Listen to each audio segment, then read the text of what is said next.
Hey, what's up, guys? Holding Alex with you here, bringing you Fairytail 100 Years Quest manga review, chapter 13, titled Faith.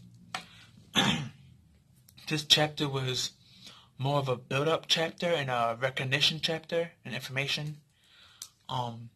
It was studied by Brandis, who we saw last in the manga chapter last week that ended.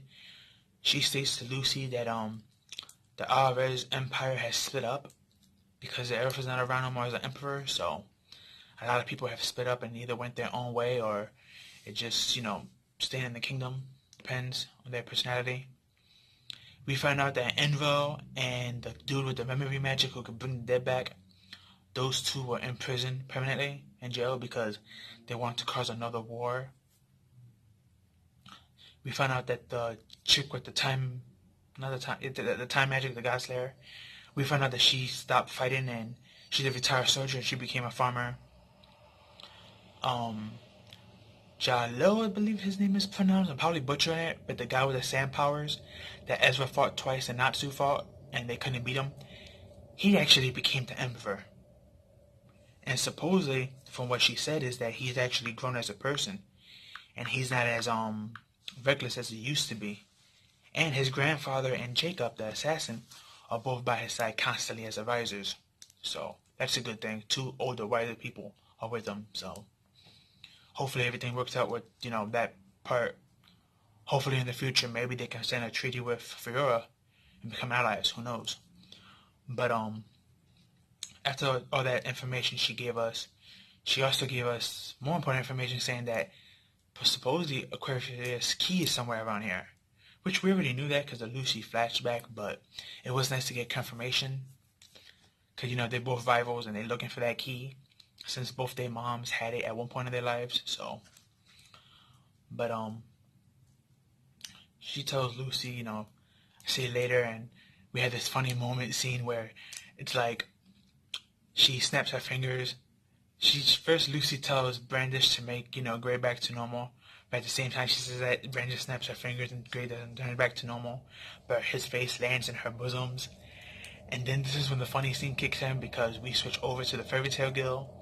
And we see Julia really upset. And Mary Jane asks her what's going on. And she's like, my love sense rival is tingling. And I'm like, wow, Julia's hilarious. I love her character and how they use her. She's just funny. Like, they did say, in the first half of Fairytail, that one dude who can see into the future, he did tell Gray, you're going to meet a female wizard with water powers and she's going to be a pain. and Julia is funny. Sometimes she could be a pain, but overall she's just hilarious and funny. But, we caught over again to another scene, which this is what really got me upset.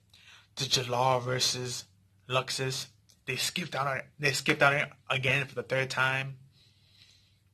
Like, this is one of those fights that's been hyped up for a long while. With Mustango versus, Luxus, but then that got interrupted. Then we thought they're going to fight again in the Magic Games, but they ended up being on the same team. Now, this is the third time, and it's like, I think Harold's just going to keep cock-teasing us with that, but he's never actually going to reveal it, which is what upsets me the most. Because that's a fight I wanted to see for a long, long time. But it seems like we're not ever going to get that fight between Luxus and Jalil. God, I keep saying Jalil. But, Ezra's boyfriend. Mistigan's second counterpart, Jalal. So, but hopefully we see Jalal fight him sometime eventually. And we have this funny moment where he's thinking, I wonder what Ezra would do. And then we see Ezra with Kura, and she's beating on her and making her eat food from the dog table, dog plate from the floor. And then she's like, I need to give you your punishment. Turn around and show me your butt. And it was like, but then she finally goes to sleep, and Ezra sleeps right next to her on the floor. Then Ezra wakes up and she rips her collar off, and she looks at her real, real mean and terrifying, like she's about to go ham on her. But because she's a Fairytail wizard and her knight's honor, she decides attacking her in her sleep would be disgraceful. And she decides to just quietly walk away. And I'm like, really? Perfect opportunity. Perfect opportunity to take this strong, hack, weird, controlling chick out, and you're going to say no? Like, really, this is one of the few things that upsets me in fairy tales. Like, oh, come on, Ezra, you could have done better. But it is what it is. Then she saves Lucy and not Lucy, Wendy and Natsu, and she's like, now we can start our counterattack. But unfortunately, they get seasick and they drop to the floor, and then she had that stomach expression like, oh no, I forgot. Luckily, somebody came by to help them out. As you see in the thumbnail, a rock from the ocean floor rised up and became a mountain. And now they're stuck on solid ground. That spaceship, that pirate ship of theirs. So all the Dragon Slayers in there, the three five gens are like, what's going on? Where Wendy and Natsu and Ezra are happy. We find out that Brandish actually passed by again, and she decided to do this favor for Lucy and them, and she snaps her fingers, and she, if you ever forgot what Brandish magic is, she's known as the Word Destroyer, because she can turn anything small, and she can mess with her biology to make it bigger or smaller. So it may not sound like a great power, but if you're smart enough to use it and you have the high level magic as Brandish, you can really do some really terrifying things with that magic. That's why she was chosen as one of the Spriggans, besides her good luck and her funny attitude, but that's another discussion for another time. But that was the end of the chapter. Good chapter. The only thing I don't like about the chapter that really disappoints me the most is the middle part with Luxus and Jalal just saying, we can't fight here because this is going to be too small of an area, and Luxus agrees, and he's like, yeah, well, I'm going to watch her, and he's like, yeah, you do that, I'm going to be watching you, and it's like, they just had some tough exchanging of words, but nothing went down. Again, like I said before, that really upsets me, because I'm really, like, I know there's a lot of people besides myself that really wanted this fight since, like, the beginning, with Mustango versus him, and we never got it. And in the Magic games, when he pretended to be Mustango, we thought he was going to be an A-team with Ezra and them, so they can fight against B-team eventually in the tournament. That never happened either, so, and this is the third time, never happened, and it's like, oh, come on, Hero, stop teasing us. But great chapter. I recommend read it if you haven't read it. Really good.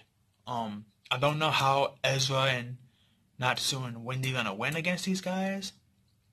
I mean, Natsu, we know in his fight, he lost because he got blown out the way and he got stuck on a ship and he couldn't really move. And the guy just kept on attacking him. So maybe Natsu could win again since they're on solid ground. But I have a prediction that it's actually going to be Wendy this time that takes on Mad Mole, the 5th Dragon Slayer, the 5th generation Dragon Slayer. Where Natsu's going to take on the Master, as we've probably seen, if he is the Master, the boss, Skull Rider. And then Ezra will probably be the only one to have her rematch against Kairi and probably win. She probably knows now the ability of that control spell, and now that she knows about it, it probably won't work. Because we know in the past, if somebody put you in a control spell, there was only 2 ways to get out of it.